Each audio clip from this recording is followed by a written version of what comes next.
The grand ballroom of the Riverside Hotel glittered with crystal chandeliers and candlelight. Naomi stood at the entrance in her deep blue evening gown, the one she'd spent weeks choosing, the one that made her feel beautiful and confident.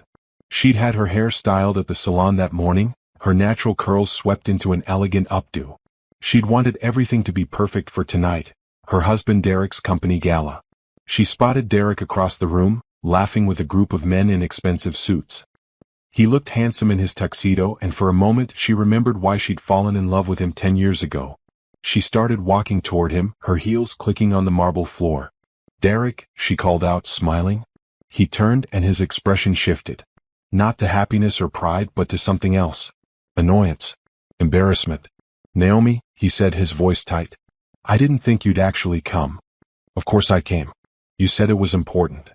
She reached for his hand, but he pulled away. One of the men in the group looked between them, confused. "Derek, is this?" "This is Naomi," Derek interrupted. "An old friend." The words hit her like a physical blow. Old friend. Not wife. Not partner. Not the woman who'd supported him for 10 years while he built his career. "Derek, what are you?" "Listen, the VIP table is full," he said, not meeting her eyes. "It's for investors, board members, important people. You'll need to sit with the staff families. The table's in the back." Naomi felt her face grow hot. Around them, people were starting to notice. Starting to watch. "You're joking." "I'm not. This is a professional event." "I can't have." He stopped himself, but she heard the unspoken words. "I can't have you embarrassing me." "I'm your wife," she said quietly, trying to keep her voice steady. One of the men in the group cleared his throat uncomfortably. Derek's jaw clenched. "Can we not do this here? Please? Just sit where they tell you to sit. We'll talk later." Before she could respond, a woman approached. She was young, maybe 25, with smooth pale skin and blonde hair styled in perfect waves. She wore a red dress that probably cost more than Naomi's mortgage payment. She slipped her arm through Derek's with easy familiarity. "Derek, darling, they're about to start dinner," the woman said, her voice sweet and innocent. Then she noticed Naomi. "Oh, hello. I'm Vanessa, Derek's executive assistant." Executive assistant. Naomi had heard that title before in passing. Derek had mentioned hiring someone new to help with his workload. But he'd never mentioned that his executive assistant looked like a model, or that she'd be his plus one tonight. "Naomi," she managed to say, extending her hand. Vanessa shook it with a grip that was just a little too firm, a little too confident. "Nice to meet you. Are you one of the investors?" Vanessa asked, her eyes sweeping over Naomi's dress with barely concealed judgment. Derek started. "I'm his wife," Naomi said firmly, looking directly at Derek. Vanessa's eyes widened, and she looked at Derek with confusion. "Your wife? But you said..." "It's complicated," Derek cut her off. He turned to Naomi, his voice dropping to an angry whisper. "Can you please just go sit down? You're making a scene." Naomi looked around. More people were watching now. A server approached with a seating chart and gestured toward the back of the ballroom, where smaller tables were set up far from the stage and the action. "Right this way, ma'am," the server said politely. "I'll show you to your table." Naomi stood frozen for a moment, humiliation washing over her in waves. Derek had already turned back to his group, Vanessa still on his arm. He was laughing at something someone said, as if Naomi had already ceased to exist. She followed the server to the back of the room, past tables full of executives and investors, past the beautiful centerpieces and the ice sculptures, past the life she thought she'd been building with Derek. The staff family table was crowded with the spouses and children of security guards, cleaning staff, and junior employees. They were nice people, kind people, but Naomi knew why she'd been put here. Derek was ashamed of her. She sat down in an empty chair, her hands shaking. Across the room she could see the VIP table. Derek sat at the center, Vanessa beside him. She was leaning in close, whispering something in his ear. He smiled. His hand rested on the back of her chair, casual and comfortable.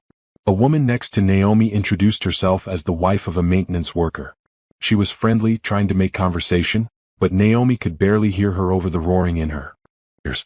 She watched as dinner was served, first to the VIP tables, then to everyone else. She watched as Derek stood to give a speech about vision and leadership and dedication. "I want to thank everyone who's supported me," Derek said into the microphone, his voice confident and strong. "Especially my incredible team who've stood by me through everything." His eyes swept the room but never landed on Naomi. Not once. And a special thank you to Vanessa, whose dedication and hard work have been invaluable to me personally, he continued. Vanessa beamed up at him from her seat. Naomi felt something break inside her. Not her heart, that had been cracking for months now, in small ways she tried to ignore. No, this was something deeper. This was her dignity, her self-respect, her belief that she mattered. She pulled out her phone with shaking hands and texted her best friend, Angela. I need you. Now. The response came immediately. On my way. Where are you? Riverside Hotel. Main ballroom. I'll meet you outside in 5 minutes. Naomi stood up, mumbling an excuse to the nice woman beside her. She walked out of the ballroom, past the glittering chandeliers and the happy couples and the life she'd thought was hers. In the bathroom, she locked herself in a stall and finally let herself cry. But even as tears ran down her face, something else was happening. Something cold and clear was settling in her chest. Derek had humiliated her. He'd hidden her away like she was nothing. He'd paraded another woman on his arm in front of everyone. And he was going to pay for it. She didn't know how yet. But as she wiped her tears and fixed her makeup in the mirror, Naomi made herself a promise. She would not be the woman who sat in the back and accepted this. She would not be the wife who went home and pretended everything was fine. She was going to find out exactly what Derek was hiding. And when she did, she was going to destroy him. Angela arrived 20 minutes later, finding Naomi sitting on a bench in the hotel garden, her expensive dress pooling around her like a blue ocean. Tell me everything, Angela said, sitting down beside her. And Naomi did. She told her about the humiliation, about Vanessa, about the way Derek had called her an old friend.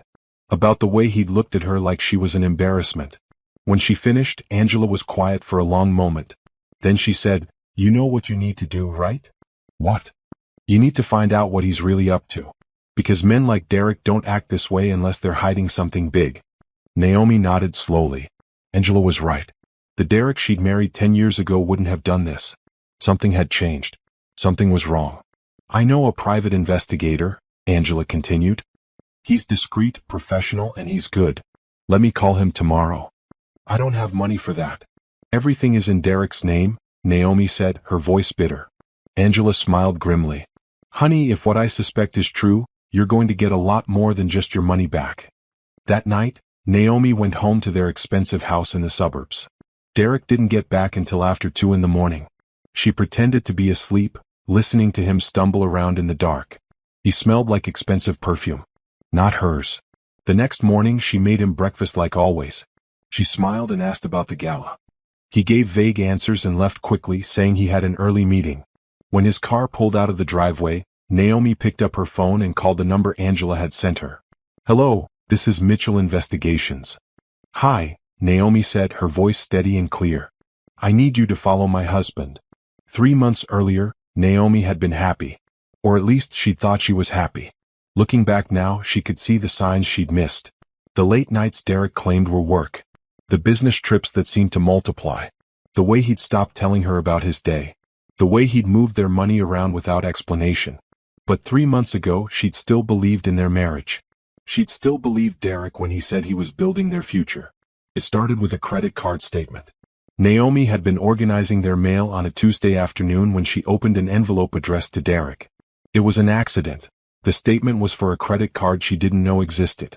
She almost put it aside, but something made her look closer. The charges made her blood run cold. Morton's Steakhouse, $430. The Peninsula Hotel, $850. Cartier, $3,200. Hermes, $4,500. The list went on. Charges at expensive restaurants she'd never been to. Hotels in their own city. Jewelry and clothing from stores Derek knew she loved but never took her to anymore. The total for just 1 month was over $40,000. They had money. Derek made good money as the chief operations officer at his company. But $40,000 in a single month on secret purchases? That wasn't right. Naomi's hands shook as she took photos of every page. Then she carefully put the statement back in its envelope and placed it on Derek's desk, exactly where it had been. She went to their bedroom and sat on the edge of their bed, trying to process what she'd seen. That evening, when Derek came home, she watched him carefully. He went straight to his office, sorted through the mail, and quickly shredded the credit card statement. He came to dinner acting perfectly normal.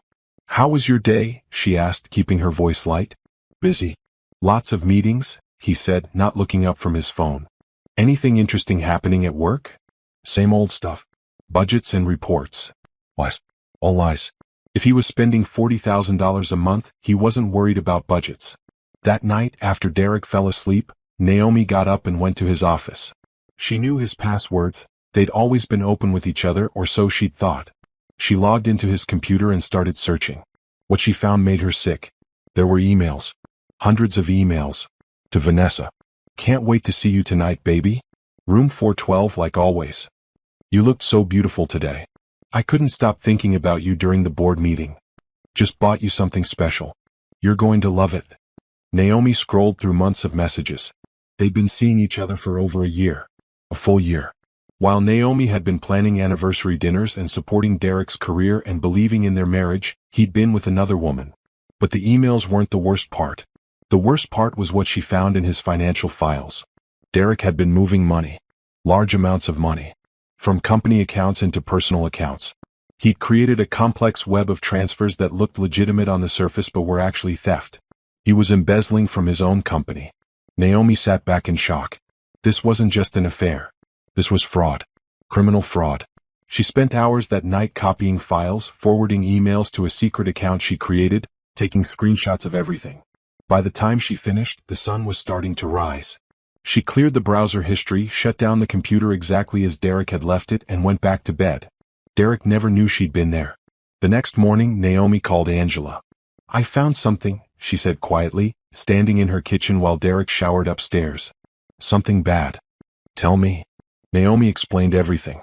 The credit card charges, the emails, the embezzlement. When she finished, Angela was silent for a long moment. You need a lawyer, Angela said finally. Not a divorce lawyer. A criminal lawyer. And you need that private investigator. Today. I don't even know where to start. I do. Let me make some calls. Don't do anything, don't say anything to Derek. Act completely normal. Can you do that? Naomi thought about the last 10 years of her life. The years she'd spent supporting Derek's career while putting her own dreams on hold. The years she defended him to her friends when they said he was working too much. The years she believed his lies. Yes, she said. I can do that. By that afternoon, she was sitting in a lawyer's office downtown. Jackson Price was a well-known attorney who specialized in white-collar crime and complex divorces. He was in his 50s with kind eyes and a no-nonsense attitude. Mrs. Harrison, he said, shaking her hand. Angela told me a bit about your situation. Let's see what we're dealing with. Naomi showed him everything. The credit card statements, the emails, the financial records. Jackson's expression grew more serious as he reviewed each document. This is substantial, he said finally. Your husband isn't just having an affair. He's been systematically stealing from his company. Based on these records, we're looking at over $2 million in fraudulent transfers over the past 3 years. Naomi felt dizzy. $2 million. At least. And he's been very sloppy about hiding it. These transfers would never pass a proper audit. Jackson leaned back in his chair. Mrs. Harrison, I need to ask you something important. What do you want from this situation? I want a divorce. That's clear. But what else? Do you want to pursue criminal charges? Do you want to expose him to his company? Do you want to protect yourself financially? Naomi thought about Derek's face at the gala, the way he'd pushed her aside, the way he'd introduced Vanessa as his plus one. She thought about the years of lies. I want him to lose everything, she said quietly. The way he made me feel like I was nothing. I want him to know what that feels like. Jackson nodded slowly. Then we need to be strategic. If we go to the police now, he might be arrested, but he'll just be one of many white-collar criminals. He'll probably get a few years, maybe less with a good lawyer. Is that enough for you? What's the alternative? We use this information differently. We leverage it. But I need to know more about the company first. Who owns it? What's the board like? What's the financial situation? I don't know much about the business side, Naomi admitted. Derek never talked to me about it. Then that's our next step. Mrs. Harrison, I'm going to hire that private investigator Angela mentioned. His name is Thomas Mitchell and he's the best in the business. We're going to find out everything about Derek's company. And then we're going to make a plan. Over the next few weeks, Naomi lived a double life. During the day she was the perfect wife. She made Derek's favorite meals, she asked about his day, she pretended to believe his lies. But every time he left the house, she met with Jackson and Thomas. The investigators' reports were devastating. Derek wasn't just embezzling money. He was tanking the company. His incompetence and theft had put the business on the verge of bankruptcy. The board was desperate. They'd been looking for investors, but no one wanted to touch a failing company with mounting debts. Thomas also provided detailed evidence of the affair. Photos of Derek and Vanessa at hotels, restaurants, shopping together. Videos of them kissing in parking garages. Phone records showing hundreds of calls and texts. "He's not even trying to hide it anymore," Thomas said, spreading photos across Jackson's conference table. "He's gotten arrogant. Sloppy." Naomi looked at a photo of Derek and Vanessa kissing outside an expensive restaurant. They looked happy. In love even. Meanwhile, she'd spent last Tuesday night alone, eating takeout and wondering why her husband was working so late. "Good," she said, her voice hard. "Arrogant and sloppy means he won't see us coming." Jackson smiled.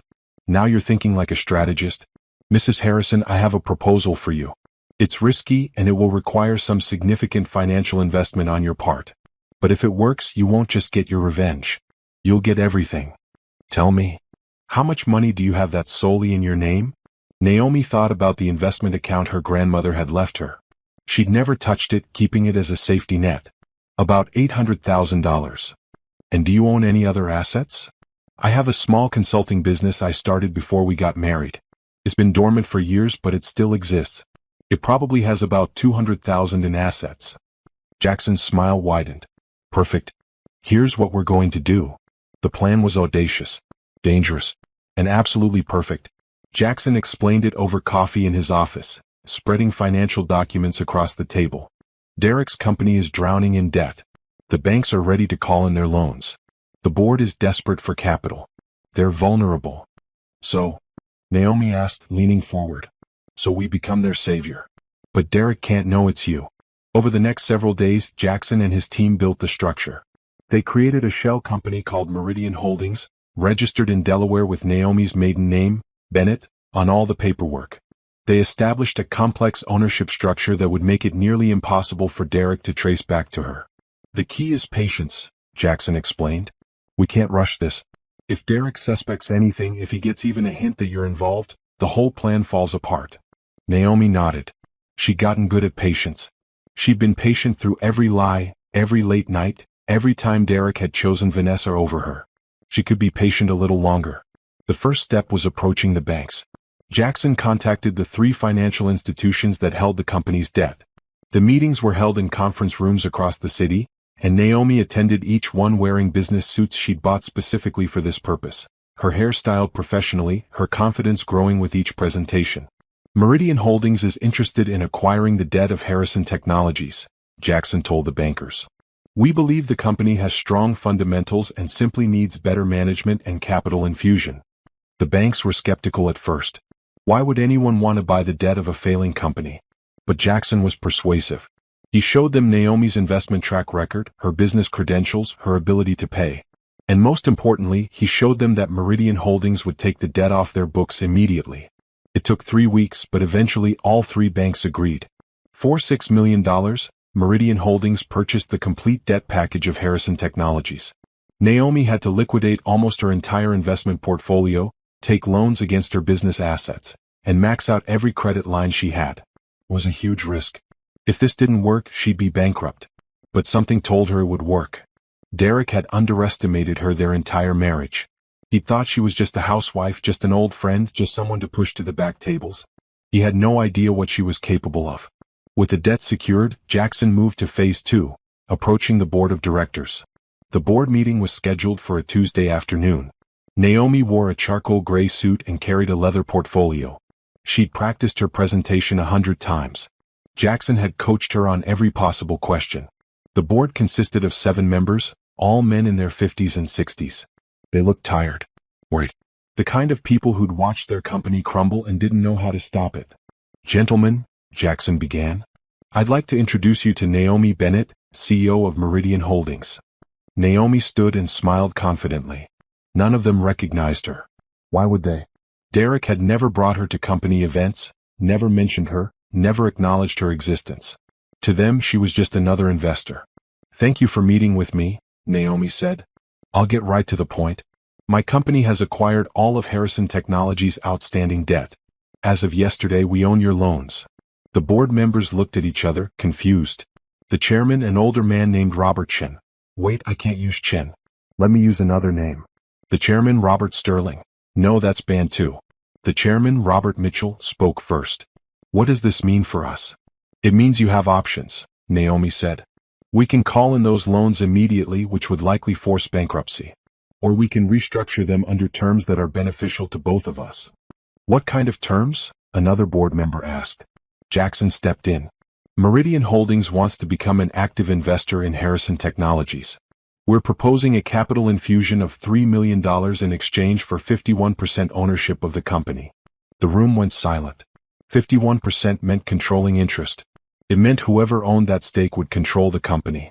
That's a lot of control to give up, Robert said carefully. It's a lot of capital to gain, Naomi countered. Gentlemen, you're 3 months from bankruptcy. Your current CEO has been bleeding this company dry. I've reviewed your financials in detail. Under current management, you have no future. But with proper leadership, strategic restructuring, and capital investment, Harrison Technologies could be profitable again within 18 months. And what do you know about running a tech company? One of the board members asked, his tone skeptical. Naomi smiled. More than you might think. Before I got married, I spent 6 years in corporate strategy at Blackstone. I specialized in company turnarounds. I've successfully restructured 4 companies in various industries. I know what I'm doing. This was true. Naomi had been very successful before she'd married Derek. She'd given up her career because he'd asked her to, because he'd said he wanted her to focus on their family, on supporting his career. She'd believed him when he said it would be temporary. But temporary had turned into 10 years, and somewhere along the way she'd forgotten who she'd been. The board members looked at each other, having silent conversations with their eyes. Can we have some time to discuss this privately? Robert asked. Of course, Jackson said. We'll step outside. Naomi and Jackson waited in the hallway for 45 minutes. Naomi's heart pounded. If the board said no, she'd bankrupted herself for nothing. She'd taken the biggest risk of her life and it might fail. Finally the door opened. Robert stood there, his expression unreadable. Miss Bennett, he said. We'd like to discuss terms. It took another week to finalize everything. Lawyers reviewed documents, accountants verified numbers, and finally the deal was signed. Meridian Holdings now owned 51% of Harrison Technologies. Naomi Bennett, who none of them knew was also Naomi Harrison, was the new majority owner. There's one condition, Naomi told the board at the final signing. Derek Harrison remains as COO for now. I don't want him to know about the ownership change until I'm ready to reveal it. Why? Robert asked, confused. Because I want to evaluate his performance personally, Naomi said smoothly. I've heard concerns about his management style. I want to see it for myself before making any personnel decisions. This wasn't entirely a lie. She did want to evaluate Derek. She wanted to watch him fail, watch him lie, watch him dig his hole deeper before she pulled the rug out from under him. The board agreed. They were grateful to have funding and didn't ask too many questions. Papers were signed. Money was transferred. And just like that, Naomi owned her husband's company. She celebrated that night with Angela at a quiet wine bar downtown. You did it, Angela said, raising her glass. You actually did it. Phase 1, Naomi corrected. Now comes the hard part. I have to pretend nothing has changed. I have to go home to Derek and act like his devoted wife while secretly owning his entire career. Can you do that? Naomi thought about the gala invitation that had arrived that morning. Derek's company was hosting their annual event in 6 weeks. He'd barely mentioned it to her, just dropped the invitation on the counter like it was junk mail. Yes, she said, sipping her wine. I can do that. And when the time is right, I'm going to destroy him.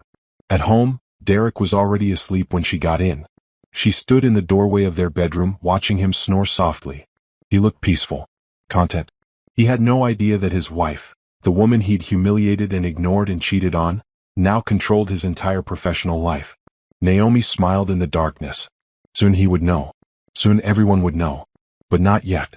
For now she would wait. She would watch. She would play the role of the supportive wife one more time. And then, at the perfect moment, she would take everything from him the way he'd taken everything from her.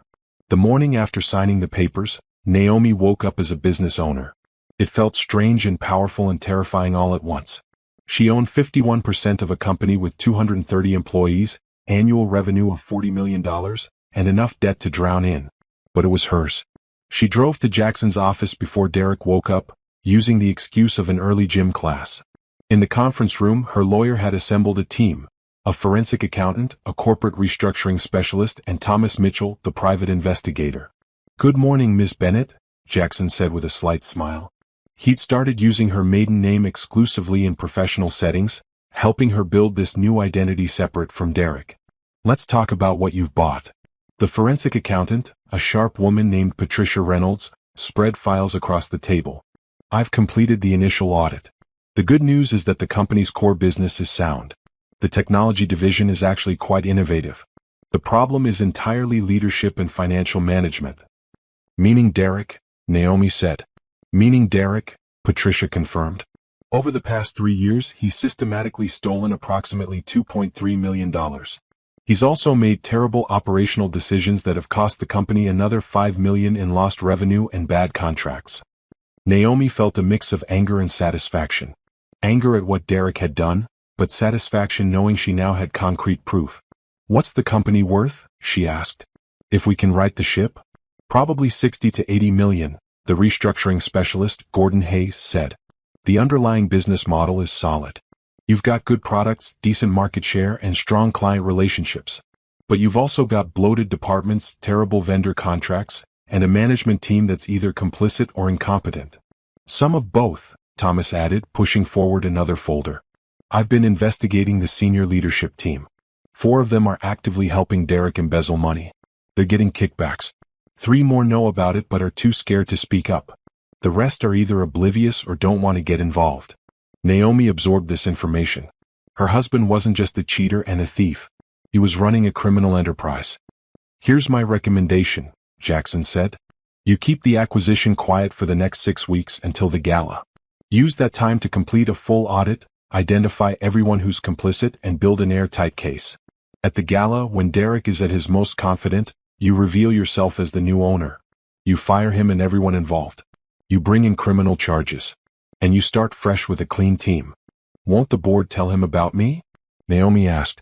"They signed NDAs as part of the acquisition agreement. If they violate those agreements, they lose their positions and their stock options. They won't risk it." Jackson leaned forward. "The board is on your side, Naomi. They're grateful you saved the company.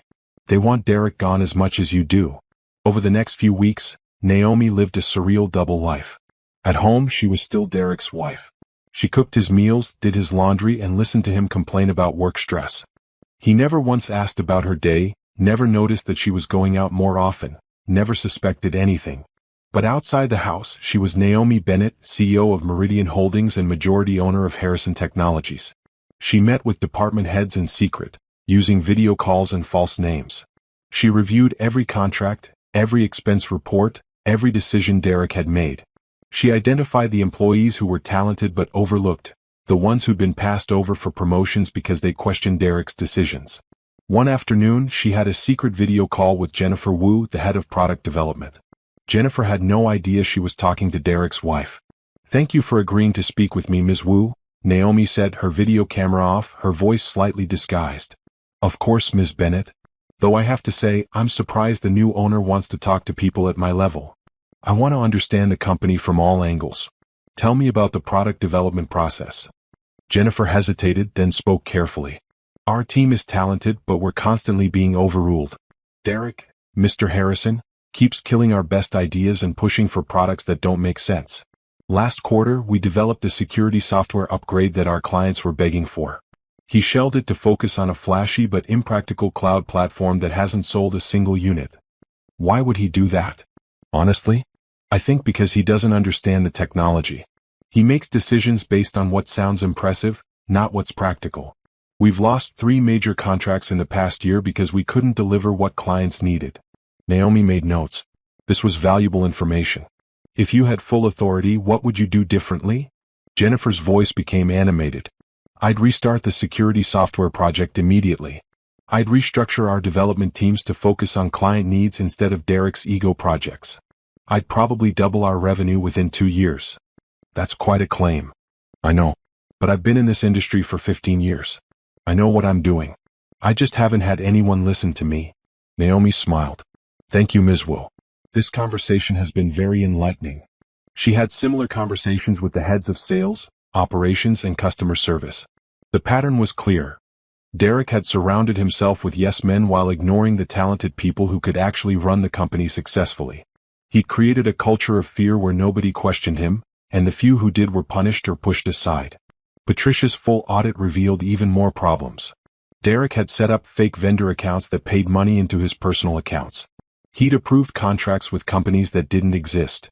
He'd even stolen from the employee pension fund. "This is going to be a huge scandal when it goes public," Jackson warned. "Are you ready for that?" Naomi thought about the gala, about sitting at that back table while Derek paraded Vanessa around. About 10 years of being made to feel small and worthless. "I'm ready," she said. 2 weeks before the gala, Derek came home excited. Naomi was making dinner when he walked in, loosening his tie and smiling. "Good news," he said. "The board announced we have a new major investor. Some company called Meridian Holdings. They're injecting capital, which means bonuses and budget increases. I'm finally going to get the resources I need." Naomi stirred the pasta, keeping her voice neutral. "That's wonderful, honey. Did they say who the investor is?" "Some CEO named Bennett. I haven't met them yet. The board is being secretive about it, which is annoying, but whatever. Money is money. Maybe they'll come to the gala? Maybe. Though honestly, I don't care. I'm just glad we're not broke anymore." He grabbed a beer from the fridge. "Speaking of the gala, you are still planning to come, right?" "Of course. Why wouldn't I?" Derek shrugged. "It's just a work thing. Lots of boring business talk. You might be more comfortable staying home." Naomi felt anger flash through her, but she kept her face pleasant. "I want to support you. I'll be there." "Okay. Just try to blend in, you know? Don't draw attention to yourself. Blend in. Don't draw attention. Be invisible." "I'll do my best," Naomi said sweetly. That night, after Derek fell asleep, she reviewed the final plans with Jackson over encrypted messages. Everything was in place. The board knew their roles. The security team was prepared. The evidence was compiled into a presentation that would play on the gala's massive screens. Even the media had been quietly alerted that something major would be announced.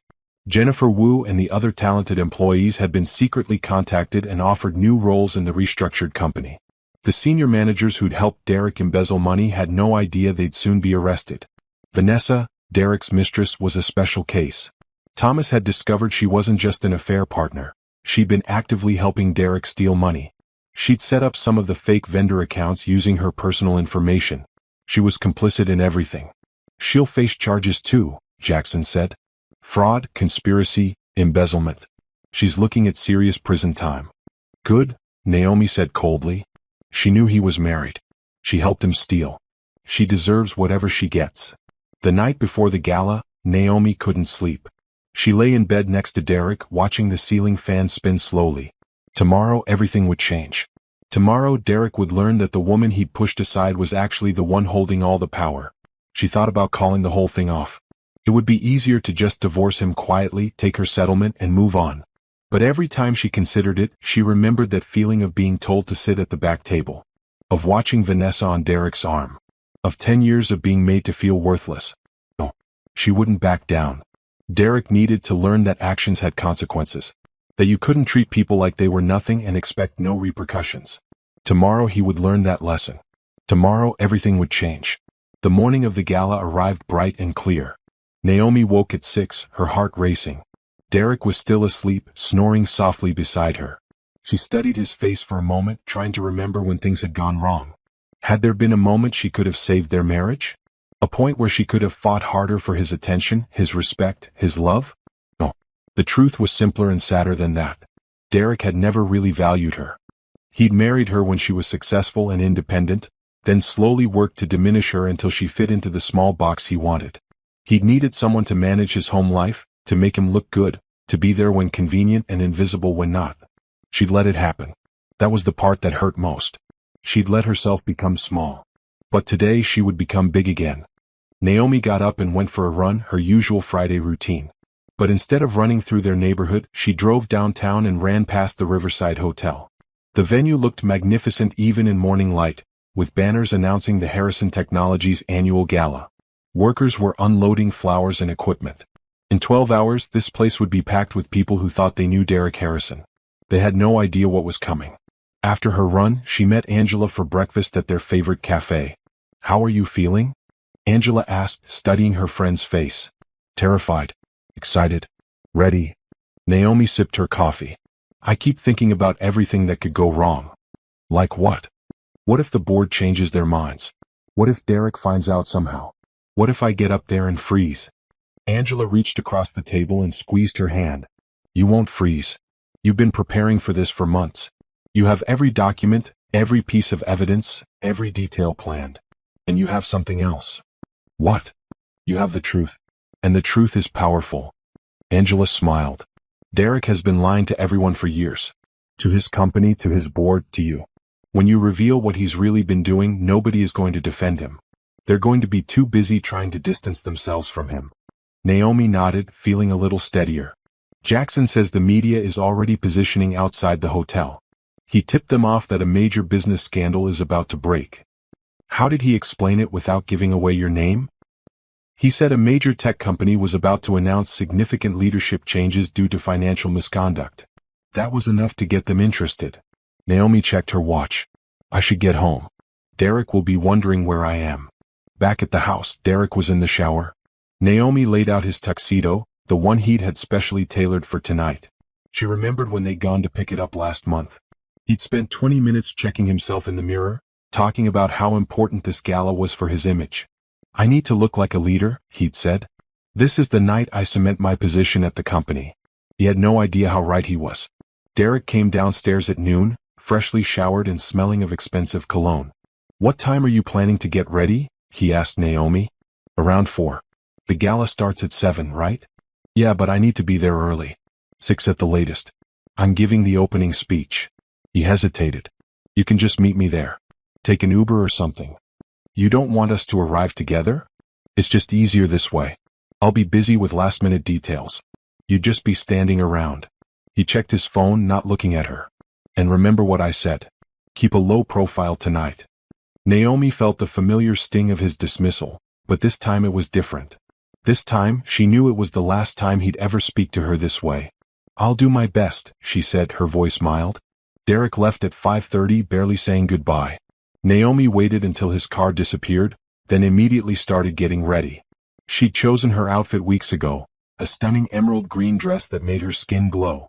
It was professional but powerful, elegant but commanding. She'd had her makeup done professionally, and her hair was styled in soft waves that framed her face. She looked at herself in the mirror and barely recognized the woman staring back. This wasn't the uncertain, diminished person who'd sat at that back table 3 months ago. This was someone new. Someone stronger. Angela arrived at 6 to drive her to the hotel. "You look amazing," she said when Naomi answered the door. "I feel amazing. Is that weird?" "No. You're taking your power back. That's what confidence looks like." Angela smiled. "Let's go change your life." They arrived at the hotel at 6:30. The lobby was already filling with people in formal wear. Naomi recognized faces from the few company events she'd attended over the years, back when Derek had still occasionally brought her along. None of them recognized her. "Miss Bennett?" A hotel staff member approached. "We have your VIP suite ready whenever you're prepared." "Thank you." Naomi had arranged for a private room where she could wait until it was time. Jackson was already there, reviewing final details with the hotel's technical team. "Everything is set," Jackson told her. "The presentation is loaded and ready to go. The board members know their cues. Security is briefed. All the evidence has been sent to the police and the district attorney's office. The moment you reveal Derek's crimes, they'll move in." "Are they here now?" "Plain-clothes officers are positioned throughout the venue. Once you give the signal, they'll arrest Derek and Vanessa on site." Naomi's stomach fluttered. This was really happening. What about the employees? The innocent ones? "Jennifer Wu is standing by with the restructuring plan. The moment you take control, she'll help you implement the changes. By Monday morning, the good employees will know their jobs are safe and the guilty ones will be gone." There was a soft knock on the door. Robert Mitchell, the board chairman, stepped in. He looked nervous but determined. "Miss Bennett," he said, "I wanted to thank you again for saving the company. And I wanted to apologize for not seeing what Derek was doing sooner." "You couldn't have known," Naomi said, though privately she thought the board should have been more diligent. "Are you ready for tonight?" "Yes. I'll introduce you as planned. But I have to tell you, Derek is very confident right now. He's downstairs schmoozing with investors and clients, acting like he owns the place. He doesn't own anything, Naomi said quietly. Not anymore. Robert left and Angela gave Naomi a hug. You've got this. I'm going to find my seat. See you on the other side. Naomi was alone with Jackson in the suite. Through the window she could see the ballroom below. It was filling up with people. She spotted Derek holding court near the bar, Vanessa at his side in a red dress that was almost identical to the one she'd worn 3 months ago. They looked so comfortable together, so perfect. Do you want to watch the beginning from here or wait backstage? Jackson asked. Here. I want to see his face when he thinks he's winning. They watched as guests found their tables. Naomi saw the VIP section front and center, and the staff family tables in the back. She saw people laughing and drinking and networking. Nobody knew what was about to happen. At 7 o'clock, the lights dimmed and music played. Derek took the stage and the room applauded. He looked confident and handsome in his tuxedo, every inch the successful executive.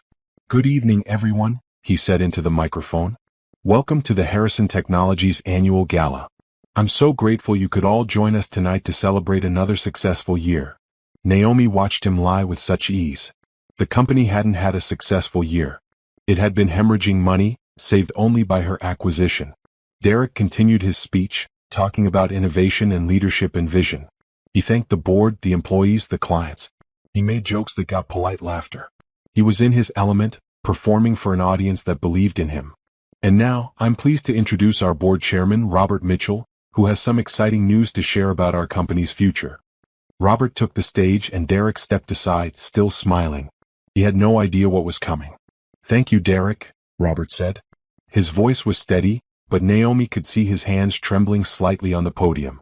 As Derek mentioned, we do have exciting news tonight. But first, I need to address some changes that have occurred recently at Harrison Technologies. Derek's smile faltered slightly. This wasn't part of the script they'd planned. 3 months ago, our company was facing significant financial difficulties, Robert continued. We were approached by Meridian Holdings, an investment firm interested in acquiring our debt and providing capital for restructuring. After careful consideration, the board agreed to their terms. People in the audience were starting to whisper. This was news to most of them. As part of this agreement, Meridian Holdings acquired 51% ownership of Harrison Technologies. Tonight, I'm pleased to introduce you to the CEO of Meridian Holdings and the new majority owner of this company. Robert paused and looked directly into the VIP suite where Naomi stood. Ms. Naomi Bennett. The room erupted in confused murmurs. Who was Naomi Bennett? No one had heard of her. Jackson opened the door. You're on. Naomi took a deep breath and walked out of the suite, down the stairs and into the ballroom. Every eye was on her as she made her way to the stage.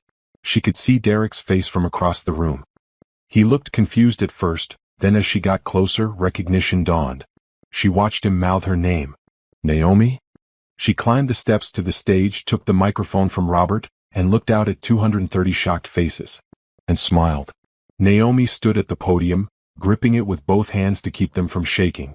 The ballroom was completely silent except for the sound of people shifting in their seats, confused whispers spreading like wildfire through the crowd. She found Derek in the front row.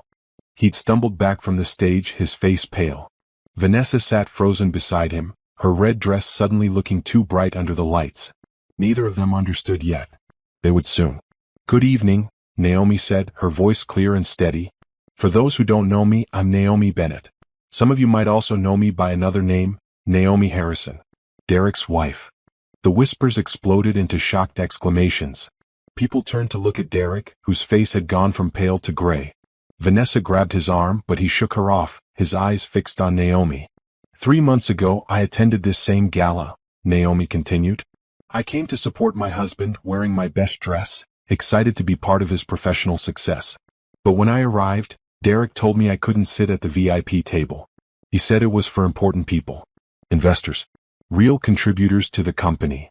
She paused, letting that sink in. She could see people's faces changing as they processed this information, the awkwardness of it, the cruelty. He directed me to sit in the back with the staff families. He introduced his mistress, Vanessa Reed, as his +1 instead. He told his colleagues I was just an old friend. Naomi watched Derek shrink in his seat. Vanessa's face had turned bright red, and she was looking around like she wanted to disappear. I went home that night humiliated. But I also went home angry and curious. So I started digging into my husband's life. The life he'd been hiding from me. She nodded to the technical team. I'd like to share what I found. The massive screens on either side of the stage lit up. The first image was a bank statement, the numbers highlighted in red. $200,000 transferred from a Harrison Technologies account to a personal account belonging to Derek Harrison. Over the past 3 years, Naomi explained, Derek has systematically stolen $2.3 million from this company.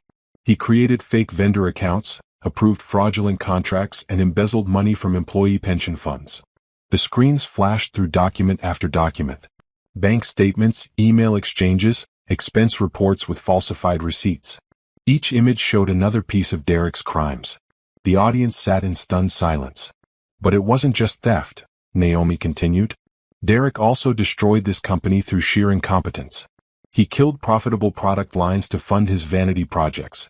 He fired talented employees who questioned him and promoted people who'd help him steal. He signed terrible contracts that cost this company millions. Under his leadership, Harrison Technologies went from profitable to nearly bankrupt in less than 3 years. She looked at Derek. He was standing now, his mouth moving but no sound coming out. Security guards had positioned themselves at the exits. Jackson had told her they would, but Derek didn't seem to notice. When the company's debt became critical, the board looked for investors. That's when I made my move. Naomi smiled coldly. Using my own money and my own business credentials, I purchased the company's debt and then acquired controlling interest in Harrison Technologies. The board agreed because they were desperate and because I had a plan to save this company. She gestured to Robert, who stood off to the side. The board members signed non-disclosure agreements, which is why Derek never knew who the new investor was. They knew what he'd been doing. They wanted him gone. They just needed someone with the courage and resources to make it happen. The screens changed again, this time showing emails between Derek and Vanessa. The ones where they planned their affairs, made fun of Naomi, and discussed how to hide the money they were stealing. My husband's mistress, Vanessa Reed, wasn't just a woman having an affair. She was an active participant in the embezzlement scheme. She set up fake vendor accounts, helped launder money, and took kickbacks from the operation. She's as guilty as he is. Vanessa stood up, her chair scraping loudly against the floor. This is insane. Derek, tell them this isn't true. But Derek couldn't speak. He just stood there watching his entire world collapse. Naomi turned to the rest of the audience. I want to be clear. Most of you had nothing to do with this. The majority of Harrison Technologies employees are talented, honest, hardworking people who've been led by a criminal. As of this moment, I'm assuming full operational control of this company. Derek Harrison and Vanessa Reed are terminated, effective immediately. She nodded to Jackson, who'd been waiting at the side of the room. He approached Derek with 2 police officers who'd materialized from the crowd. Derek Harrison, one officer said, pulling out handcuffs. You're under arrest for embezzlement, fraud, and theft. You have the right to remain silent. The officer's words faded as Derek started to shout. This is insane. Naomi, you can't do this. I'm your husband. You stopped being my husband the day you decided I wasn't important enough to sit at your table, Naomi said coldly. Officers, please remove him. Derek struggled as they cuffed him, still shouting. You're making a mistake. I built this company. This is mine. Nothing is yours, Derek, Naomi said. Not anymore. Vanessa tried to run, but security caught her at the door. She was crying, mascara running down her face. Please, I didn't know. He told me they were getting divorced. Save it for your lawyer, another officer said, cuffing her as well.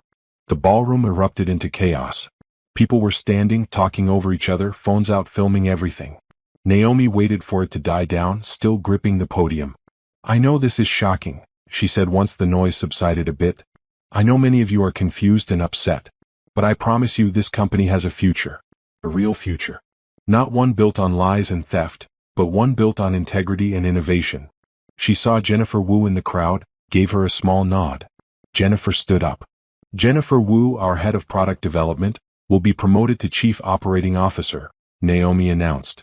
She's going to help me restructure this company and get us back on track. Over the next few days, you'll all receive detailed information about the changes we're implementing. But I want to assure you, if you've been doing your job honestly and well, you have nothing to fear.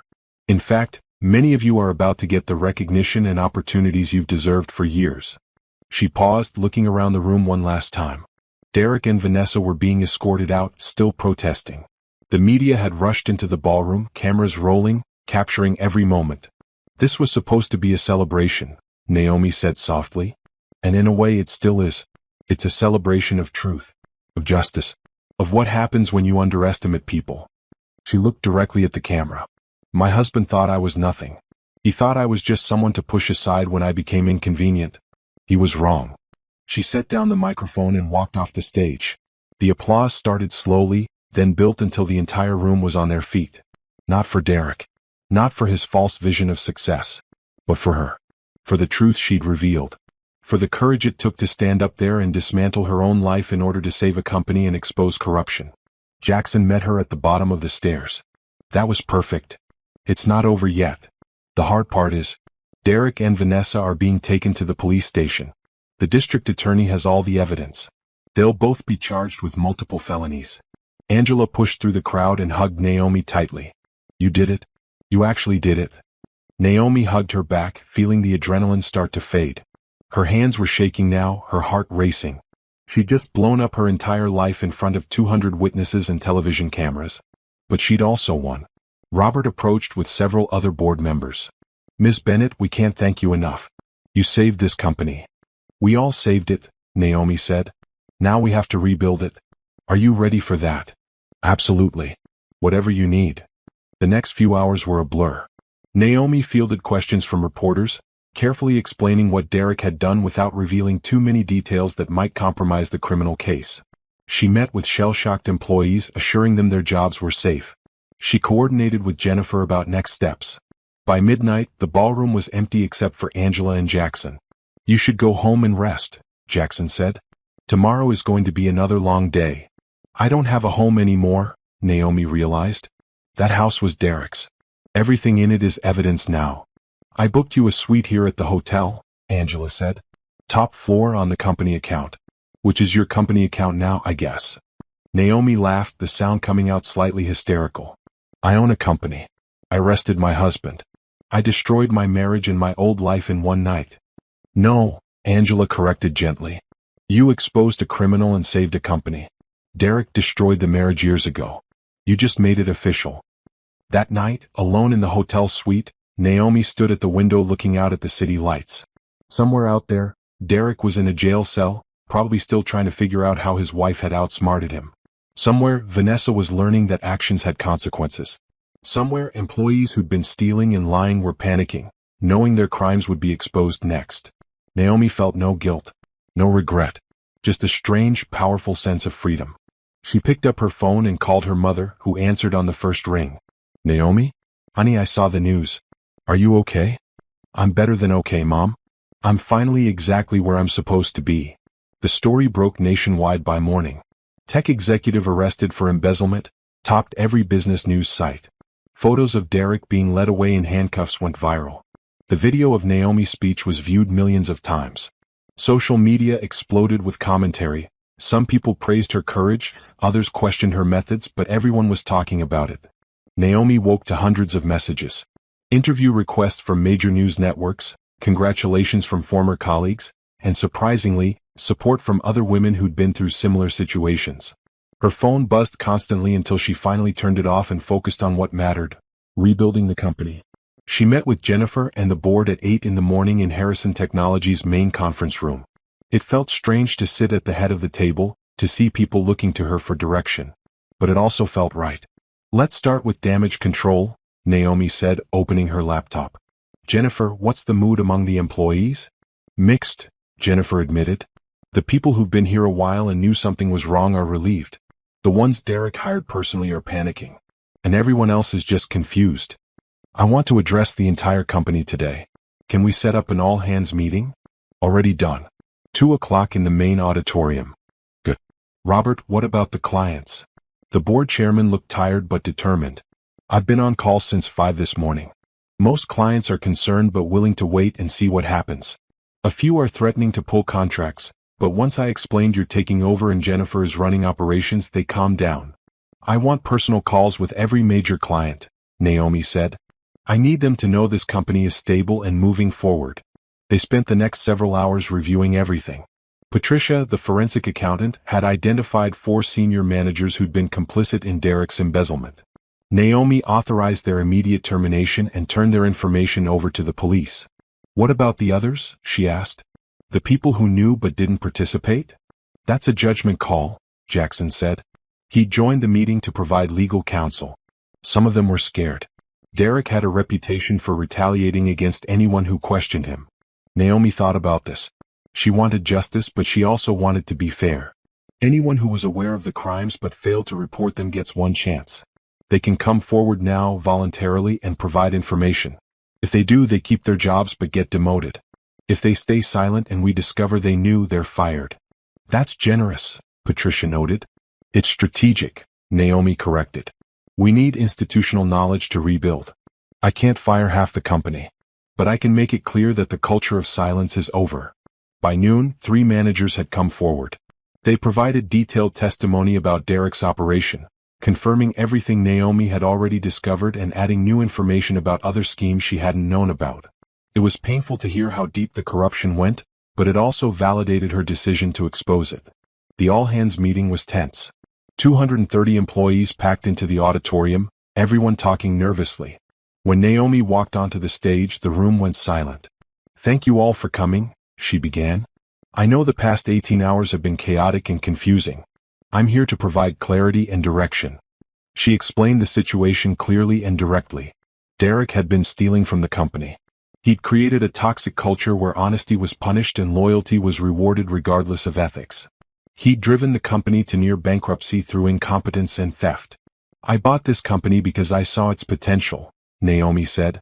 Not the potential Derek sold in his fancy speeches, but the real potential in the technology you've developed, in the client relationships you've built, in the work you do every day.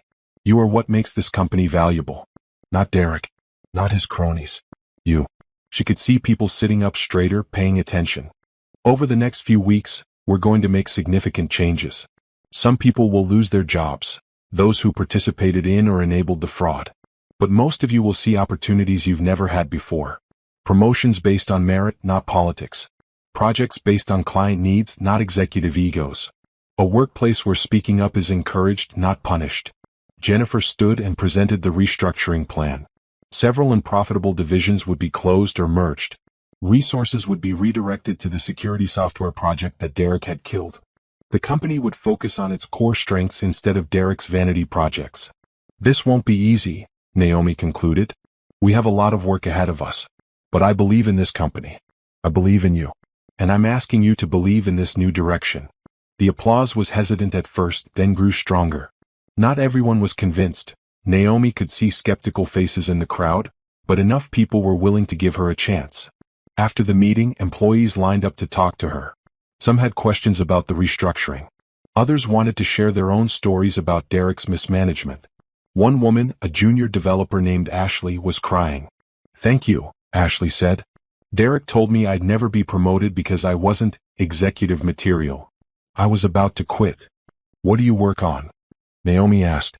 The security software project. I was one of the lead developers before Derek shut it down. As of today, that project is restarted. Talk to Jennifer about joining the core team. Ashley's face lit up. Really? Oh my God, thank you. Interactions like that continued all afternoon. Naomi saw firsthand how much damage Derek had done, not just financially but to people's careers and confidence. It made her even more certain she'd done the right thing. That evening she finally checked her phone. Among the hundreds of messages was one from Derek, sent from a number she didn't recognize. You've destroyed everything. I hope you're happy. You'll never succeed without me. The company will fail and it'll be your fault. Naomi deleted it without responding. Derek still didn't understand. He still thought he'd been the valuable one, the essential one. He couldn't comprehend that he'd been the problem all along. There was also a message from Vanessa. Please call me. I need to explain. Derek lied to me. I didn't know everything. Please. Naomi almost deleted that one too, but something made her pause. She called Jackson. Vanessa is trying to reach me. Should I respond? Absolutely not, Jackson said firmly. She's facing criminal charges. Anything you say could be used in court. Let her lawyer handle her defense. She says she wants to explain. Of course she does. She wants you to feel sorry for her, maybe testify on her behalf, help reduce her sentence. Don't fall for it, Naomi. She helped Derek steal from the company. She knew he was married and pursued him anyway. She made her choices. Naomi deleted the message. Jackson was right. Vanessa didn't deserve her sympathy or her help. Over the next few weeks, the fallout continued. Derek's trial was scheduled for 6 months away, but the evidence was so overwhelming that his lawyer was already discussing plea deals. The prosecutor was offering 7 years in prison if Derek pleaded guilty to all charges. Vanessa's lawyer tried a different strategy, arguing she'd been manipulated by Derek and deserved leniency.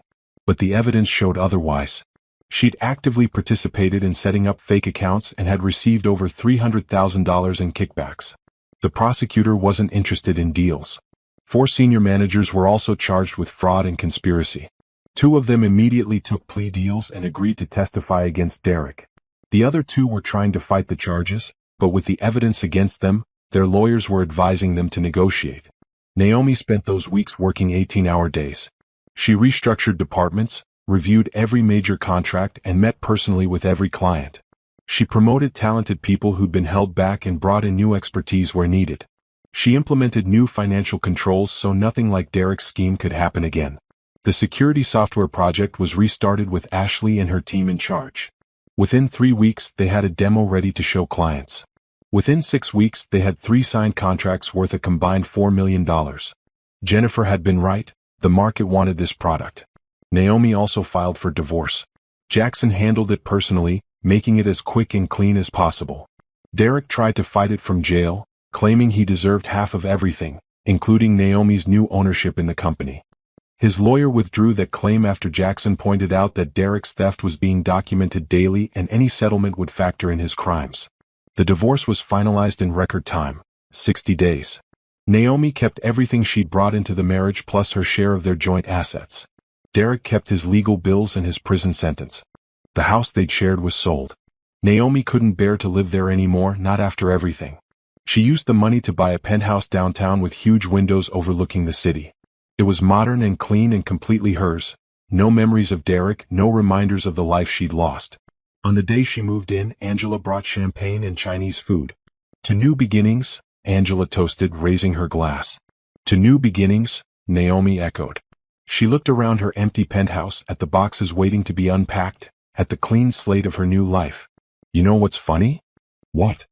I'm happier now than I've been in years. Even with all the stress and chaos and work, I'm actually happy. That's because you're living your truth, Angela said. You're not pretending anymore. Not making yourself small to fit someone else's idea of who you should be. Naomi nodded. That was exactly it. For the first time in a decade, she was fully herself. Powerful, successful, independent, and free. Derek had tried to diminish her, but instead, he'd created the conditions for her transformation. Do you think he understands yet? Angela asked. That he did this to himself? No, Naomi said. Men like Derek never understand. They always think they're the victim, that the world wronged them.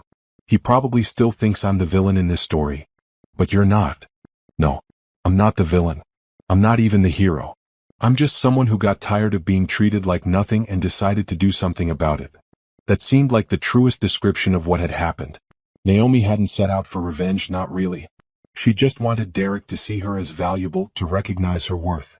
When he couldn't or wouldn't do that, she'd had no choice but to prove it herself. And she had. 6 months after the gala, Harrison Technologies was unrecognizable. The toxic culture Derek had created was gone, replaced by something healthier and more productive. The company had returned to profitability, posting its first positive quarter in 2 years. Client confidence had been restored. Employee morale was at an all-time high. Naomi sat in her office, Derek's old office, which she'd completely renovated, reviewing quarterly reports. Every number told the same story. The company was thriving. Revenue was up 22%. Customer satisfaction scores had jumped from 60% to 91%. Employee retention had improved dramatically. Jennifer knocked and entered, carrying her laptop. Got a minute? I want to show you something. Always. What's up? Jennifer opened a spreadsheet showing the security software sales. We just signed contracts for $12 million in new business. The product Derek killed is now our fastest growing division. Naomi felt a surge of satisfaction. That's incredible. How's Ashley doing as team lead? She's brilliant. I want to promote her to Director of Security Solutions. She's earned it. Do it. And make sure she gets the raise that comes with it." After Jennifer left, Naomi turned to the stack of legal documents on her desk. Derek's trial had finally happened last month. He'd taken a plea deal at the last minute. 7 years in prison, restitution of $2.3 million, and a permanent ban from serving as an officer or director of any public company. During the sentencing hearing, Derek had been given a chance to speak. Naomi had watched via video feed, curious what he'd say. "I made mistakes," Derek had told the judge. "I let success go to my head. I lost sight of what was important. I take full responsibility for my actions." The words sounded good, but Naomi heard the hollowness in them. Derek was sorry he'd been caught, sorry he was going to prison. But she didn't think he truly understood the harm he'd caused, to the company, to the employees, to her. The judge hadn't been impressed either. "Mr. Harrison, you didn't make mistakes. You made deliberate choices to steal, to lie, and to betray the trust of everyone who depended on you. You hurt your employees, your investors, your wife, and the community.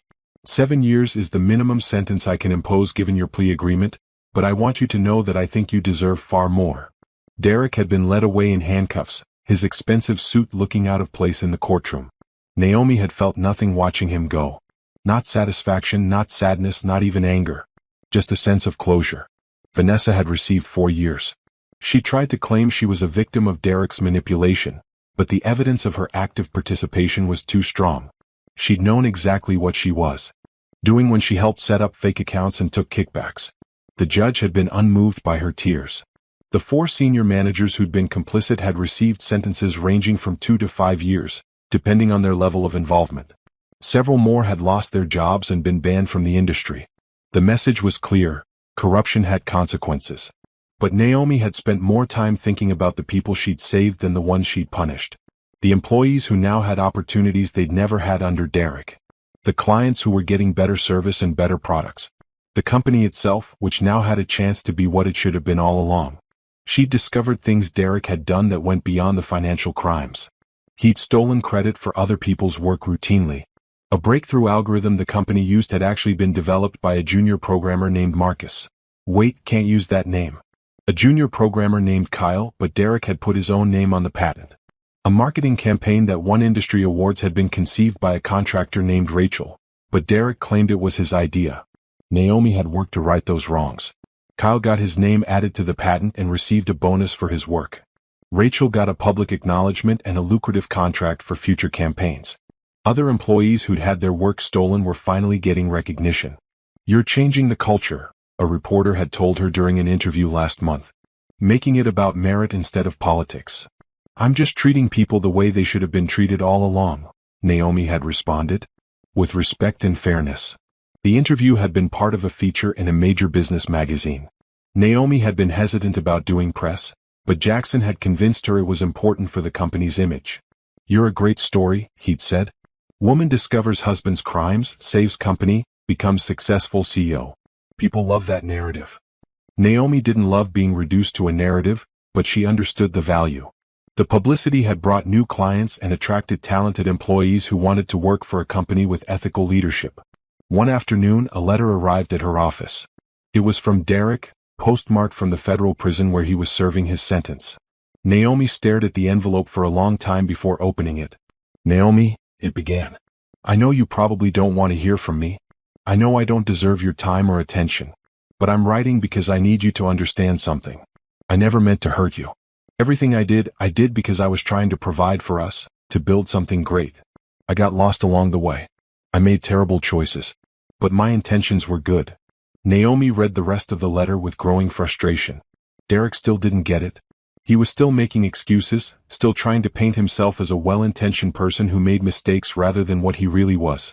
A thief and a liar who'd hurt everyone around him. "I know I can't ask for forgiveness," the letter concluded, "but I want you to know I'm sorry. And I hope the company does well. I hope you succeed. You deserve that. Maybe we can talk when I get out? I'd like to explain everything properly. I think if you really understood my side of things, you'd see I'm not the monster everyone thinks I am. Derek." Naomi put the letter down and laughed bitterly. Even from prison, Derek couldn't acknowledge what he'd really done.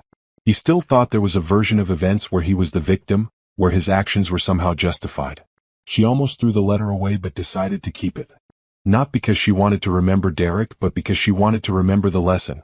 Some people never change. Some people never take real responsibility. And those people don't deserve second chances. She wrote back a single sentence on company letterhead. "You're exactly the monster everyone thinks you are. Don't contact me again." That evening, Naomi had dinner with Angela at their favorite restaurant. "Derek wrote to me," Naomi said, picking at her salad.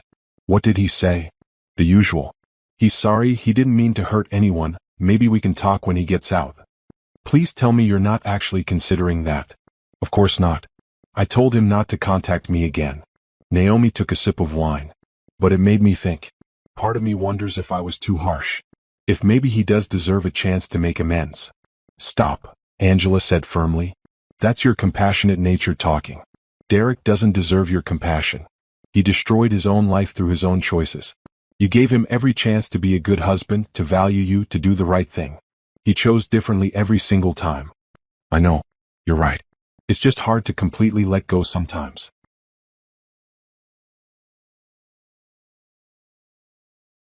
"That's normal. You were with him for 10 years. But remember, the Derek you're feeling sympathy for doesn't exist anymore. Maybe he never existed. The real Derek is the one who stole millions of dollars, cheated on you, humiliated you publicly, and then tried to blame everyone but himself." Naomi nodded. Angela was right.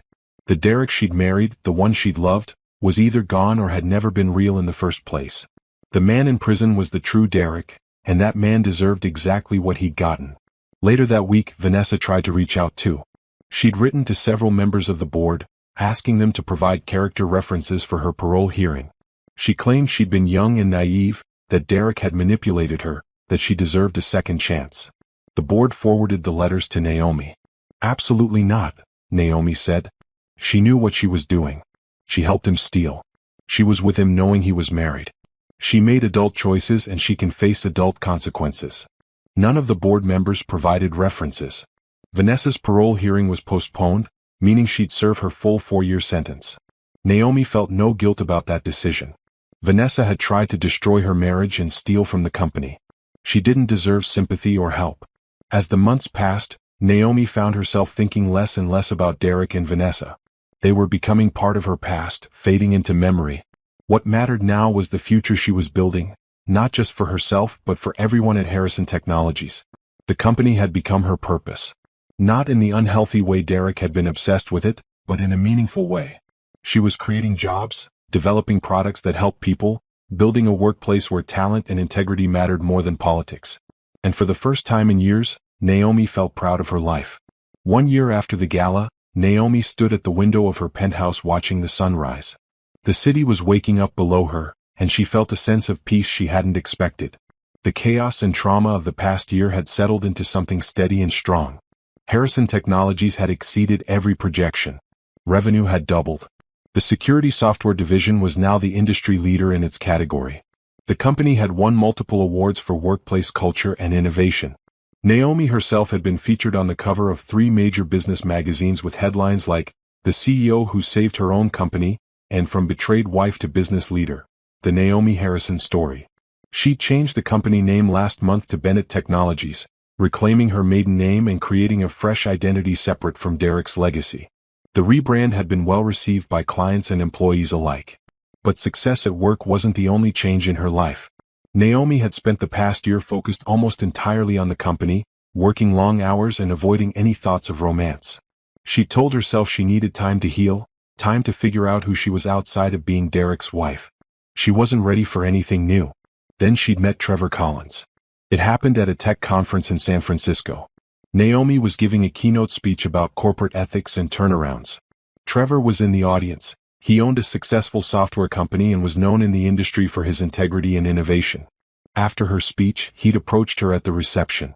"That was powerful," he'd said, extending his hand. "Trevor Collins. I run Quantum Solutions. Naomi Bennett. And thank you. I followed your story last year. What you did took real courage." Most people either avoided mentioning the scandal or brought it up with awkward curiosity. Trevor's directness was refreshing. They talked for hours that night, not about business but about life. Trevor was divorced too. His ex-wife had left him 5 years ago for someone else. He understood the pain of betrayal and the work of rebuilding. The hardest part wasn't the divorce, Trevor had told her. It was learning to trust again. To believe someone could actually want to be with me for the right reasons. I'm not sure I'm there yet, Naomi had admitted. That's okay. There's no timeline for healing. They'd exchanged numbers, and over the next few months they talked regularly. Phone calls that started as business networking evolved into real conversations about life, dreams, fears, and hopes. Trevor lived in Seattle, so they didn't see each other often, but when they did, there was an easy comfort between them. Trevor respected her in ways Derek never had. He asked about her opinions and actually listened to the answers. He celebrated her successes without trying to compete or diminish them. He treated her like an equal partner in conversation, not a subordinate or an accessory. 3 months ago, he'd asked if she wanted to try dating officially. I don't want to rush you, he'd said. But I also don't want to pretend we're just friends when I have real feelings for you. Naomi had been scared. The last time she trusted someone with her heart, it had ended in betrayal and humiliation. But she also recognized that Trevor wasn't Derek. He'd proven over months of friendship that he was genuine, kind, and worthy of trust. Okay, she'd said. Let's try. The relationship had progressed slowly, which was perfect for both of them. Trevor understood she had a company to run and a life to rebuild. He didn't pressure her for more time or attention than she could give. He flew to visit her when his schedule allowed, and she visited Seattle when she could get away. Last week he'd come to stay for a few days. They'd had dinner at her place, cooked together, and talked late into the night about everything and nothing. It felt natural and easy in a way her relationship with Derek never had. I have something to tell you, Trevor had said as they were cleaning up after dinner. What is it? I'm opening an office in your city. The Seattle market is getting crowded, and I've been thinking about expansion. I was going to ask if you'd be okay with that, with me being around more often. Naomi had felt something unfold in her chest. Not panic or fear, but possibility. I'd like that. Yeah, I really would. They'd kissed then, and it was different from anything Naomi had experienced with Derek. There was respect in it, and care, and the promise of something real. But romance wasn't the only new beginning in Naomi's life. She'd also started a foundation, the Bennett Foundation for Women in Business. Its mission was to help women leave toxic work environments or marriages and rebuild their careers and lives. The foundation provided grants, mentorship, legal support, and business training. In its first 6 months, it had helped 43 women start new chapters. Some were leaving abusive marriages. Others were escaping toxic workplaces. All of them needed support, resources, and someone who believed in them. Naomi funded the foundation entirely herself, using profits from the company and her own salary. It was important to her that women in similar situations to what she'd faced had options and opportunities. One of the foundation's beneficiaries was a woman named Sienna who'd been stuck in a marriage with a man who'd controlled all their finances. She'd reached out to the foundation desperate for help. I have no money of my own, Sienna had explained during their first call. I can't leave because I don't have anywhere to go or any way to support myself. The foundation had helped Sienna find a lawyer, secured temporary housing, and provided job training. 6 months later, Sienna had her own apartment, a good job, and was filing for divorce on her terms. You saved my life, Sienna had told Naomi at a foundation event last month. I thought I was trapped forever. You showed me I had options. You saved your own life, Naomi had corrected gently. You made the choice to reach out, to ask for help, to do the work. I just provided resources. Stories like Sienna's made all the long hours and hard work worthwhile. Naomi had turned her own trauma into something meaningful that helped others. That felt like the best possible outcome. Back at the company, former employees from Derek's regime occasionally tried to return. Last month, one of the senior managers who'd been fired but not criminally charged had applied for a position. He has experience and skills we could use, Jennifer had noted, reviewing the application. No, Naomi had said firmly. He knew what Derek was doing. He might not have participated directly, but he enabled it by staying silent. That's not someone I want on our team. I figured that would be your answer. Just wanted to check. Naomi had developed a reputation in the industry for having high standards for ethics and integrity. Some people thought she was too harsh, too unforgiving. But she'd seen what happened when you let small compromises slide. They grew into big ones. She wasn't going to let that happen at her company. The 1-year anniversary of the Gala was coming up in 2 weeks. Naomi had decided to host another event at the same venue, not to relive the trauma, but to celebrate how far the company had come. Are you sure about this? Angela had asked when Naomi mentioned the plan. Won't it bring back bad memories? Maybe, Naomi had admitted. But I don't want that night to define me. I want to reclaim that space and make new, better memories. The new gala would be different. It would celebrate the entire company, not just executives. Every employee would be invited and treated as a VIP. There would be awards for innovation, integrity, and teamwork. It would be about what Bennett Technologies was becoming, not what Harrison Technologies had been. Trevor was flying in for the event. Naomi was nervous about him being there, about mixing her professional and personal lives, but also excited to have him by her side. I want to meet the people you work with, he'd said. I want to see this company you've built. The morning of the gala, Naomi received an email from Derek's lawyer. Derek was being moved to a minimum security facility for good behavior. He'd be eligible for parole in 3 more years. The news didn't upset her the way it might have a year ago. Derek's sentence was what it was. He'd serve his time and eventually be released. That was justice, even if it wasn't perfect. She deleted the email and focused on getting ready for the gala. This time she wasn't worried about proving anything or fitting in or being dismissed. This time she was the one setting the tone, making the rules, and determining what mattered. She wore a silver dress that made her feel powerful and beautiful. Trevor picked her up in a car service, looking handsome in his tuxedo. You look stunning, he said, offering his arm. You clean up pretty well yourself. They arrived at the Riverside Hotel together, walking into the ballroom as partners. The space had been transformed. Instead of rigid table arrangements, there were comfortable lounges and mix and mingle areas. Instead of a clear hierarchy of seating, everyone had equal access to everything. The vibe was celebration, not competition. Employees greeted Naomi warmly. Several introduced themselves to Trevor, who was charming and genuinely interested in their work. Naomi watched him interact with her team and felt something settle in her chest.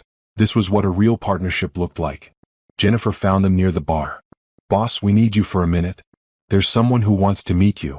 The someone was a reporter from a major tech publication who wanted to interview Naomi about the company's turnaround. I'm here to celebrate with my team, Naomi said politely. But I'd be happy to schedule something for next week. Fair enough. But can I ask one quick question?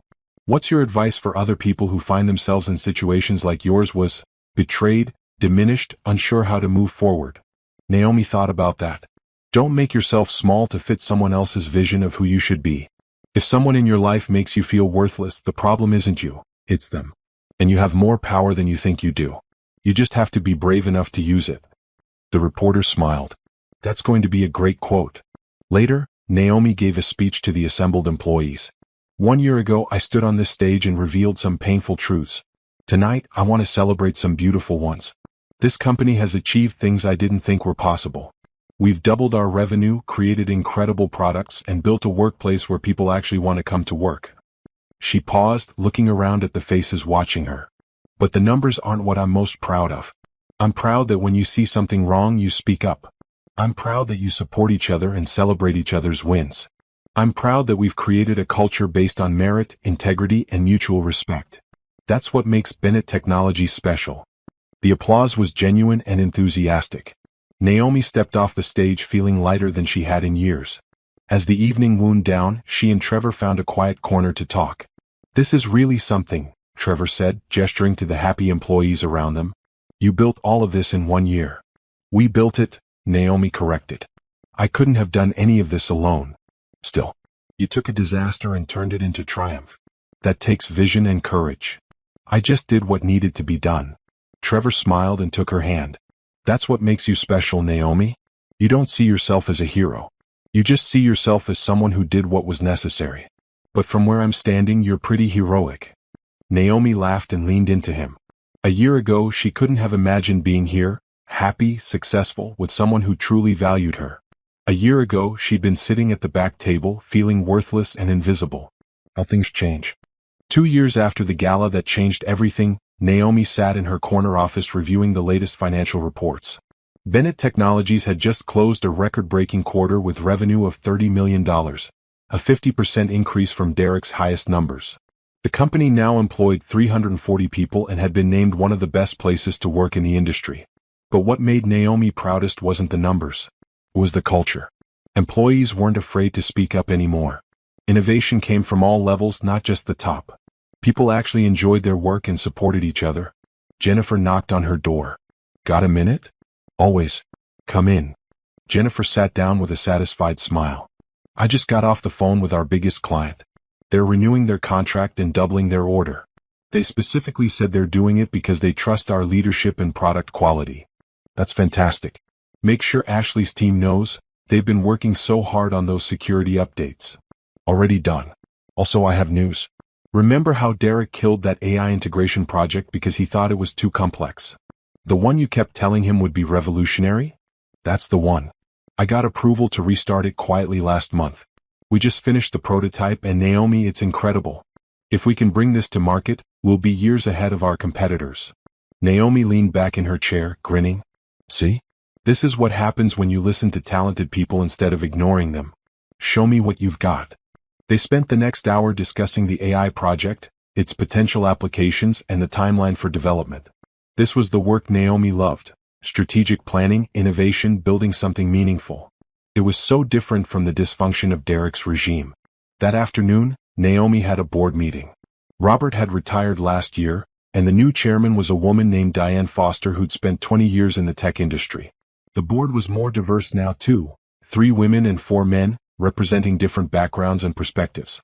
First item on the agenda, Diane began. Our valuation has been updated.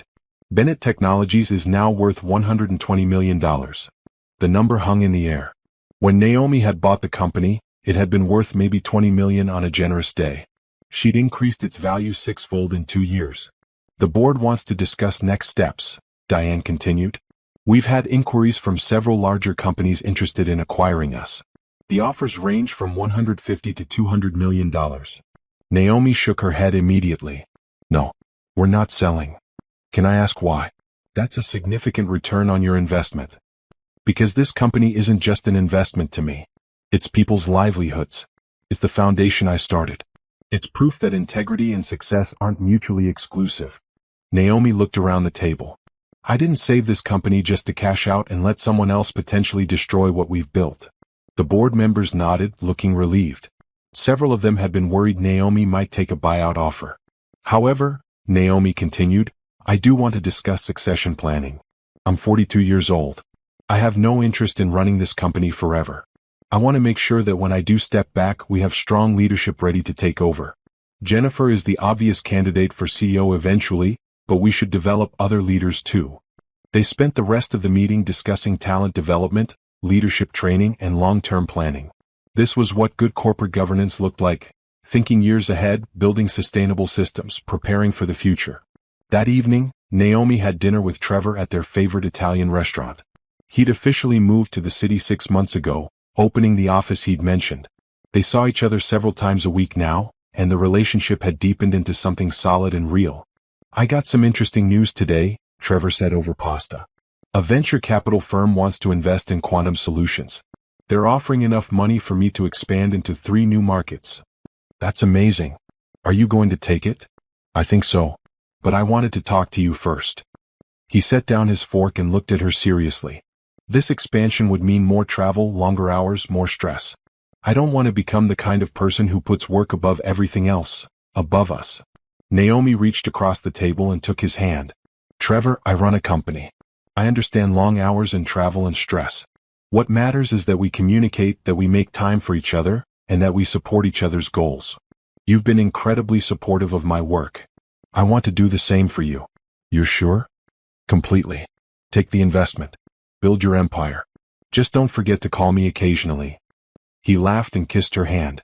I love you, you know that? It was the first time either of them had said those words. Naomi felt tears prick her eyes. I love you too. The moment was perfect and genuine and nothing like the hollow declarations she'd exchanged with Derek over the years. This was real love, built on mutual respect, shared values, and genuine care for each other's well-being and success. Later that week, Naomi received an unexpected letter. It was from someone named Christina Harper, and it took Naomi a moment to place the name. Then she remembered, Christina had been Derek's executive assistant before Vanessa. She'd left the company abruptly during Derek's regime, and no one had known why. The letter explained everything. Dear Ms. Bennett, it began. I saw your story in the news and felt I needed to reach out. 3 years ago, I worked for Derek Harrison. He made advances toward me repeatedly. When I rejected him, he made my work life miserable until I had no choice but to quit. I was too scared to report him because he was powerful and I was nobody. He made me sign an NDA as part of my severance, so I couldn't even tell anyone why I left. But seeing what you did, exposing him, holding him accountable, gave me courage. I want to share my story too if it can help prevent this from happening to someone else. Naomi called Christina immediately. Thank you for reaching out, Naomi said. I'm so sorry that happened to you. I'm sorry I didn't speak up sooner, Christina said, her voice shaky. Maybe if I had, you wouldn't have had to go through what you did. Maybe Vanessa wouldn't have gotten involved with him. You were the victim. You have nothing to apologize for. Naomi thought for a moment. If you're willing, I'd like to help you. The Bennett Foundation has legal resources. We can help you challenge that NDA and tell your story properly. And if you want to pursue legal action against Derek for harassment, we can help with that too. Christina was quiet for a moment. Would it even matter? He's already in prison. It would matter because other women deserve to know the full extent of what he did. And it would matter because you deserve acknowledgement and justice for what happened to you.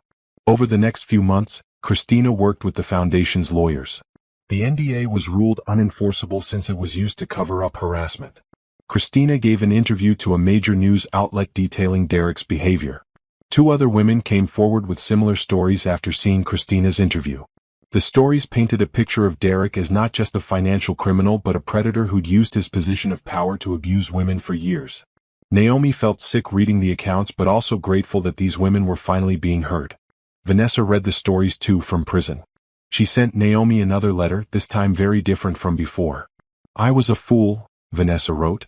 I thought Derek loved me. I thought I was special. Reading these other women's stories, I realized I was just another person he used. He manipulated me the same way he manipulated them. I'm not making excuses for what I did. I deserve to be here. But I want you to know that I'm sorry. Not just for getting caught, but for what I did to you and to the company. You didn't deserve any of it. Naomi read the letter twice. The apology seemed more genuine than before, more self-aware. But it didn't change anything. Vanessa had made her choices and had to live with the consequences. She wrote back a brief response. I accept your apology. Use your time to become a better person. Don't contact me again. That felt like closure. Vanessa was no longer a threat or even a significant presence in Naomi's life. She was just someone who'd made terrible choices and was paying for them. Derek, meanwhile, was still in prison and would be for several more years. His parole hearing had been denied after Christina and the other women came forward. The parole board decided he needed to serve his full sentence. Naomi received a final letter from Derek after the parole denial. You've destroyed my entire life, he wrote. I've lost everything, my career, my freedom, my reputation. Are you happy now? Is this what you wanted? You got your revenge. I hope it was worth it. Naomi read the letter with cold detachment. Even now, after everything, Derek saw himself as the victim. He blamed her for destroying his life, as if she'd forced him to steal millions of dollars, cheat on her, and sexually harass his employees. He still didn't understand that he'd destroyed his own life through his own choices. She didn't write back. There was nothing left to say. The 2-year anniversary gala approached, and this time it was being held in a new venue, a modern event space that Bennett Technologies had recently purchased for corporate events. The company was hosting it as a celebration but also as a fundraiser for the Bennett Foundation. The theme was Rising Together, celebrating not just the company's success but the success of all the women the foundation had helped. Several beneficiaries were invited to share their stories. Sienna, the woman who'd escaped her controlling marriage, spoke about starting her own small business with a foundation grant. Ashley, who'd gone from junior developer to director, talked about the importance of workplaces that value talent over politics. Christina shared her story of finding her voice again after years of silence. When Naomi took the stage, she looked out at a room full of people who'd been transformed in one way or another by the events of the past 2 years. 2 years ago, my husband told me I wasn't important enough to sit at his table, she began. He wanted me to know my place, in the back, out of sight, insignificant. Today I own the table. I own the whole room. I own the company. And I've learned something important. The people who try to diminish you are usually afraid of your power. She paused, letting that sink in. Derek was afraid of me. He had to be, or he wouldn't have worked so hard to keep me small. He knew that if I remembered who I was, a successful, intelligent, capable woman, I'd be a threat to his lies and his crimes. So he spent years trying to convince me I was worthless. And for a while, I believed him. Naomi looked at Trevor, sitting in the front row, smiling at her. She looked at Angela, her best friend who'd stood by her through everything. She looked at Jennifer and Ashley and all the talented people who made the company successful. She looked at the foundation beneficiaries who'd rebuilt their lives. But here's the truth, you can't diminish someone forever. Eventually, they remember who they are. They remember their strength. They remember they have choices and power and worth. And when that happens, watch out. The room erupted in applause. I didn't set out to be a hero or a role model, Naomi continued. I just set out to survive, to reclaim my dignity, to prove that I mattered. Along the way, I saved a company, helped other women, and found genuine love and happiness. I built something meaningful out of something painful. She smiled at the crowd. That's available to all of you. Whatever situation you're in, whatever person is trying to keep you small, remember, you have more power than you think. You just have to be brave enough to use it. And when you do, you might surprise yourself with what you're capable of achieving. The applause continued as Naomi stepped off the stage. Trevor was waiting with a hug. Angela was wiping away tears. Jennifer was grinning proudly. Later, as the event wound down, Naomi stood at the window of the venue looking out at the city lights. She thought about the journey from that first gala to this one. From humiliation to victory. From worthlessness to worth. She thought about Derek in his prison cell, still believing he was the victim. She thought about Vanessa serving her sentence. She thought about all the people who'd enabled the corruption and faced consequences. But mostly she thought about everyone who'd been saved. The employees who now had good jobs in a healthy workplace. The women who'd escaped toxic situations. The company that was thriving, and herself. She'd started this journey wanting revenge. She'd ended it finding redemption. Trevor came up beside her, slipping his arm around her waist. What are you thinking about? How far I've come. How different my life is now. Better? Naomi leaned into him, feeling content and complete in a way she never had with Derek. So much better. I didn't just survive what happened. I transformed it into something good. Something meaningful. You're amazing, you know that? She smiled. I'm starting to believe it. They stood there together, looking out at the city, at the future, at all the possibilities ahead. Naomi had proven she was more than the woman Derek had tried to diminish. She was a successful CEO, a foundation founder, a survivor, and a woman in love with someone who truly valued her. She was exactly who she was always meant to be, powerful, successful, and free. And that was the best revenge of all.